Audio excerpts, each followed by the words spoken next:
ونسلم علی رسولہ الکریم وعلی آلہ وصحبہ اجمعین اما بعد فاعوذ باللہ من الشیطان الرجیم بسم اللہ الرحمن الرحیم۔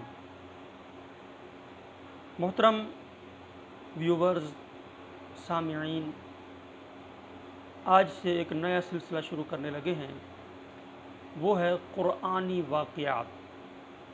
اس سلسلے میں آج پہلا واقعہ آپ کی بارگاہ میں عرض کرتا ہوں۔ 12,000 انسان بندر بن گئے۔ حضرت سیدنا داؤد علی نبینا علیہ الصلاۃ والسلام اللہ تبارک و تعالیٰ کے ایک جلیل القدر پیغمبر گزرے ہیں۔ آپ کا جو علاقہ تھا سمندر کے کنارے ایلیا نامی گاؤں، اس کے اندر آپ کی امت کے کافی سارے افراد آباد تھے۔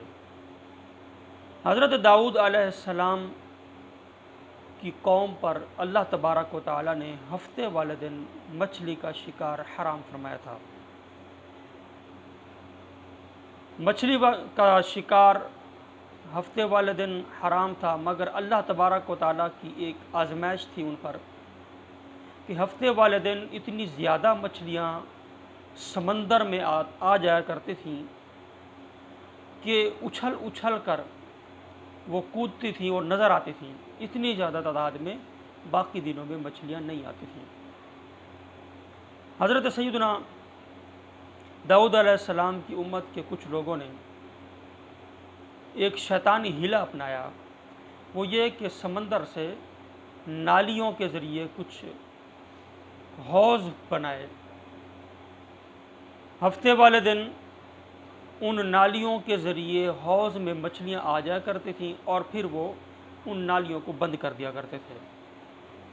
ان کے دل میں یہ بات تھی کہ ہم شکار جو ہے وہ ہفتے میں نہیں کریں گے، بعد میں کریں گے۔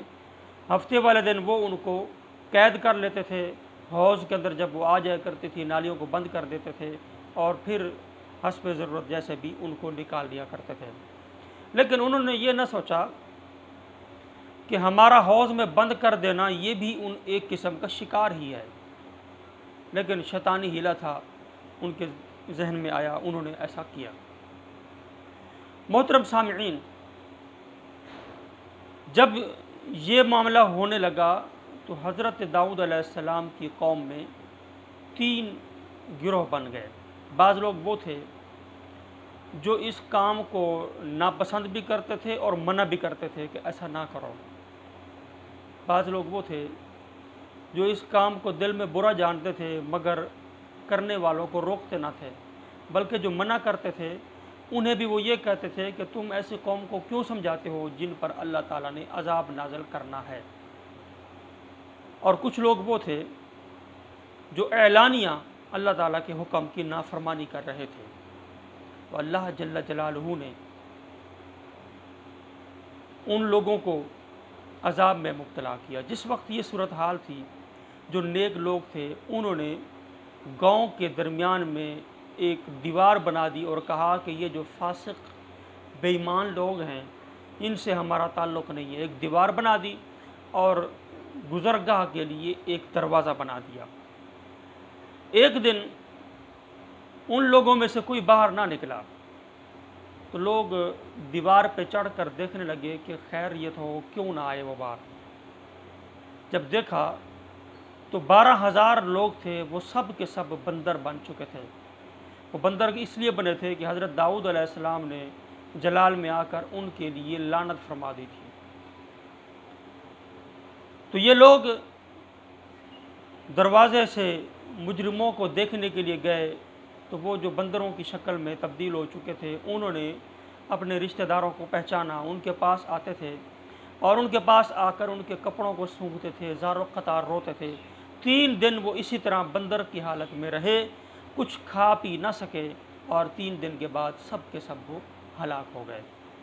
یہ واقعہ قرآن پاک کے اندر بھی موجود ہے۔ اللہ تعالیٰ نے فرمایا وَلَقَدْ عَلِمْتُمُ الَّذِينَ اعْتَدَوْا مِنْكُمْ فِي السَّبْتِ فَقُلْنَا لَهُمْ كُونُوا قِرَدَةً خَاسِئِينَ۔